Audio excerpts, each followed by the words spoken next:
प्रकृति ने हर जीव में एक भाव भरा है ताकि वो निश्चल ना रहे, कुछ न कुछ कर्म करता रहे। और वो भाव है भूख। संसार में हर जीव, हर पशु पक्षी प्राणी परिश्रम करता रहता है अपनी इस भूख को मिटाने के लिए।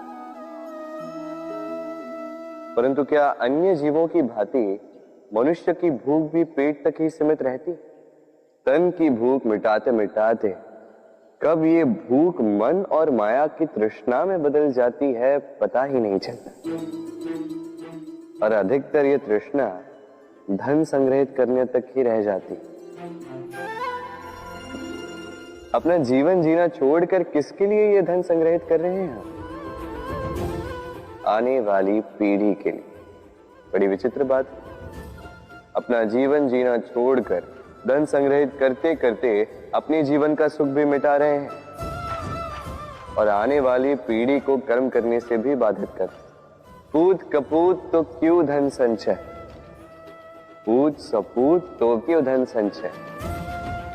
अपनी संतान को संस्कार दीजिए, धन नहीं।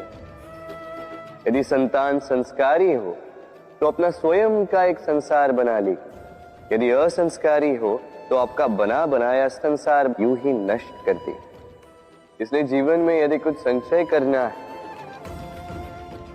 तो ज्ञान संचय कीजिए, प्रेम संचय कीजिए और मेरे साथ प्रेम से कहिए राधे राधे। इस हीरे को देख रहे हैं आप? लाखों करोड़ों वर्षों तक धरती के गर्भ में रहने के पश्चात ये इतना कठोर बनता है, किंतु जब खान से निकाला जाता है कोयले की ही भांति होता है, श्वेत, कठोर, निस्तेज। किंतु जब इसे तराशा जाता है तब इसे तेज प्राप्त होता है और तब ये अपना मूल्य बढ़ाता है। संसार में मनुष्य के साथ भी यही होता है। मनुष्य की बुद्धि, मेधा, अनुभव उन वर्षों के कारण नहीं बढ़ती जो वर्ष हमने हमारे जीवन में व्यतीत किए, बल्कि उन क्षणों से निखरती जब हमने कठिनाइयों का सामना किया, चुनौतियों का सामना किया, संकटों का सामना किया, छल और पीड़ा से। इसलिए यदि आपके जीवन में आपके सामने संकट आए, चुनौतियां आए, पीड़ा आए, तो उसे भयभीत मत होइएगा, उसका स्वागत कीजिए, क्योंकि यही परिस्थितियां आपको वो अनुभव देगी जो आपको प्रबुद्ध करे। राधे राधे। जीवन को रथ कहा जाता है, किंतु क्यों? अब आप कहेंगे कि इसलिए क्योंकि जीवन भी रथ की ही भांति चलता रहता है। किंतु कभी आपने इस रथ को समझने का प्रयास किया? रथ में आगे अश्व होते हैं और पीछे पहिए। ये अश्व आपके कर्म और ये पहिए कर्मफल।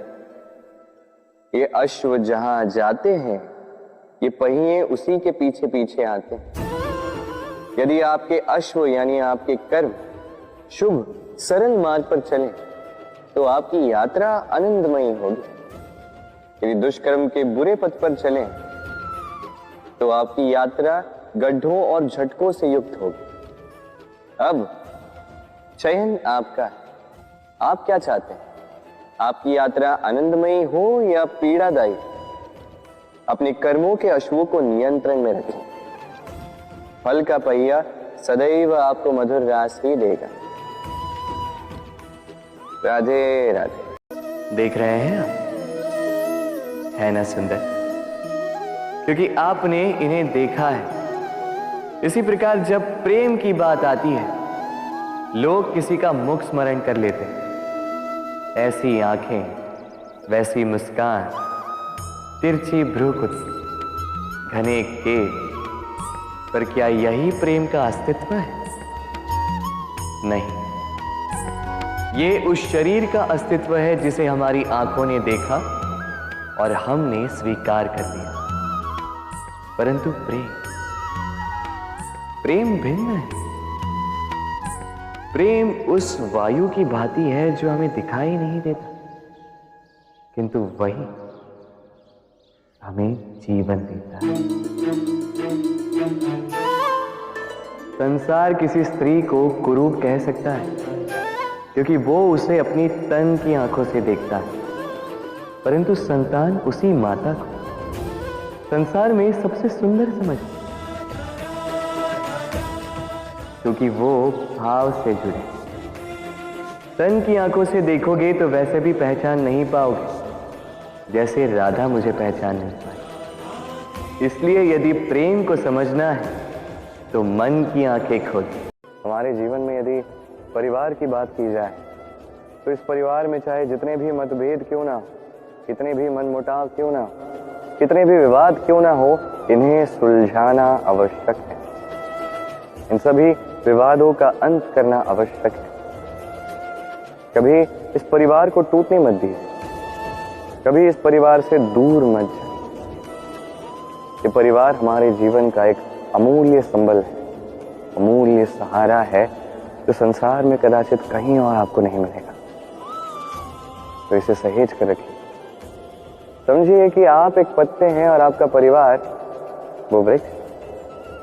आइए मेरे साथ प्रेम से कहिए राधे राधे। सूर्य और चंद्रमा दोनों आकाश के अमित चिन्ह हैं। दोनों प्रकाश देते हैं, किंतु इन दोनों की सदैव तुलना की जाती कि कौन अधिक शीतल है तो कौन अधिक उग्र, कौन अधिक तेजवान है तो कौन अधिक कांतिवान। क्या ये तुलना उचित है? कदापि नहीं, क्योंकि ये दोनों भले ही प्रकाश पुंज हो, किंतु ये दोनों भिन्न हैं। दोनों का अपना अपना महत्व है और दोनों का अपना अपना समय है जब ये चमकते हैं, तो इनकी तुलना अनुचित है। और इसी प्रकार हमारे जीवन में भी तुलना अनुचित ही होगी। स्वयं की तुलना किसी और से कभी मत कीजिएगा। यदि कोई और आपकी तुलना किसी और से करे तो उस पर ध्यान मत दीजिएगा, क्योंकि इस तुलना से स्वयं को हीन समझ लेना आपके हित में नहीं है। ये आपके लिए लाभदायक नहीं है। बस प्रयास करते रहिए, स्वयं को निखारते रहिए और सही समय की प्रतीक्षा कीजिए, क्योंकि सही समय आने पर ये आपके गुण, आपकी महत्ता बढ़ाएंगे।